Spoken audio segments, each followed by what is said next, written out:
Ada kalanya cinta tumbuh dengan begitu tulus, namun dunia menghadirkan sekat yang tidak mudah diterobos. Ada kalanya dua hati saling mengikat, tetapi adat dan keadaan memaksa mereka berjalan ke arah yang berbeda.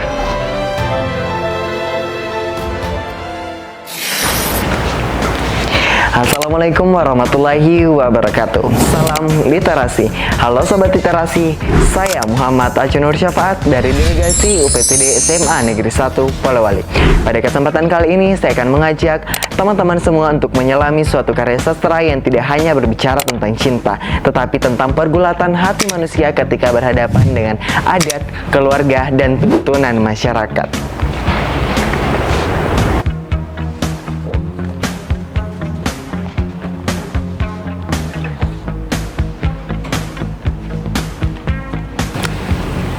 Sebelum melangkah lebih jauh, berikut identitas singkat buku yang akan saya resensi.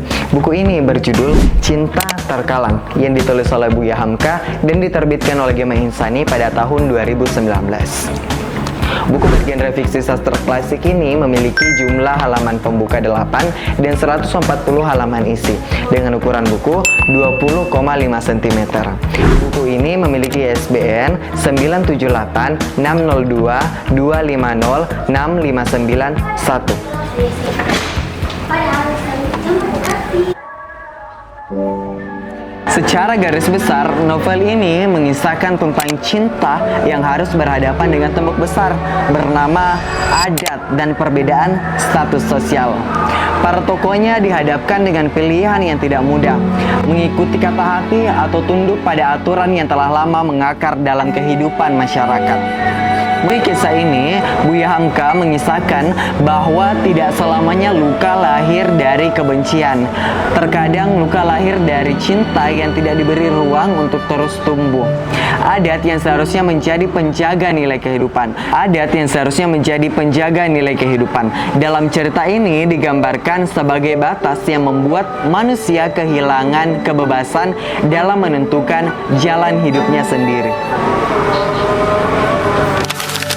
Novel ini memiliki banyak kelebihan. Bahasa yang digunakan begitu indah, lembut, dan penuh makna, sehingga dapat menyentuh perasaan pembaca. Selain itu, novel ini kaya akan nilai moral, sosial, dan kebudayaan yang masih relevan untuk direnungkan hingga saat ini.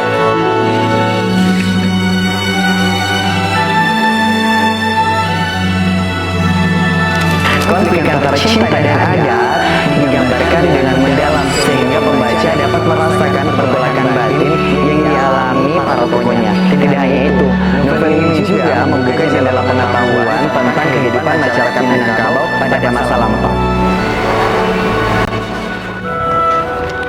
Namun, di balik kelebihannya buku ini juga memiliki beberapa kekurangan. Cerita yang melankolis dan tragis mungkin terasa berat bagi beberapa pembaca.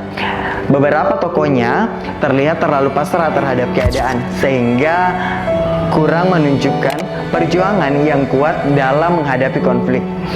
Mungkin bagi pembaca masa kini, ritme cerita yang berjalan perlahan juga mungkin terasa sedikit lambat.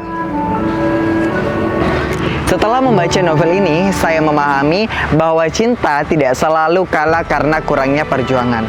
Terkadang cinta harus menyerah pada aturan, tradisi, dan keadaan yang lebih besar daripada keinginan manusia itu sendiri.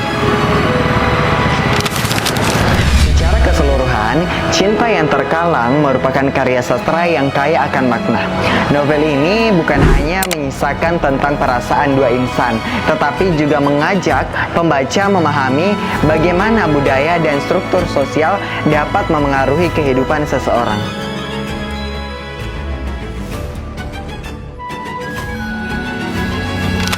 Saya sangat merekomendasikan buku ini kepada teman-teman yang menyukai kisah tentang cinta yang menyentuh, syarat nilai kehidupan, dan penuh refleksi tentang hubungan manusia dengan tradisi.